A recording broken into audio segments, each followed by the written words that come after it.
નમસ્કાર દર્શક મિત્રો, મિરર ઓફ ધી વર્લ્ડ ન્યૂઝમાં આપ સૌનું હાર્દિક સ્વાગત છે। ફરિયાદીના મકાન વેચાણ પેટે આવેલ રોકડા ₹1.25 કરોડને આરોપીઓએ વ્હાઇટ કરી આપવાના બહાને ફરિયાદી પાસેથી મેળવી લીધેલ રૂપિયા પરત નહીં કરી વિશ્વાસઘાત ઠગાઈના ગુનામાં સંડોવાયેલને નાસ્તા ફરતા આરોપીને શોધી કાઢતી વડોદરા શહેર ક્રાઇમ બ્રાન્ચના પોલીસ ઇન્સ્પેક્ટર આરજી જાડેજા તથા પોલીસ ઇન્સ્પેક્ટર એચડી તુવર તથા પોલીસ ઇન્સ્પેક્ટર એચડી તુવર નાઓની દોરવણી હેઠળ police sub inspector PN Rabari નાઓ ટીમના માણસો સાથે મિલકત સંબંધિત ગુનાઓ કરતા અને મિલકત સંબંધિત ગુનાઓમાં સંડોવાયેલ પોલીસ ધરપકડ ટાળવા માટે નાસ્તા ફરતા આરોપીઓની શોધખોળમાં શહેર વિસ્તારમાં પેટ્રોલિંગ દરમિયાન મળેલ માહિતીના આધારે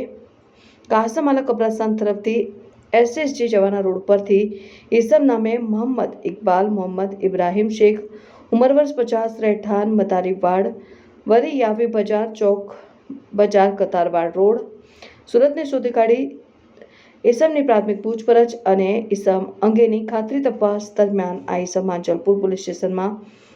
છેલ્લા 4 માસથી પોલીસ ધરપકડ ટાળવા સારું નાસ્તો ફરતો હોવાનું જણાય આવતા ઈસમ સામે કાયદેસરની કાર્યવાહી કરી આરોપી માંજલપુર પોલીસ સ્ટેશનને જાણ કરી આગળની વધુ તપાસ માટે સોંપવામાં આવેલ અને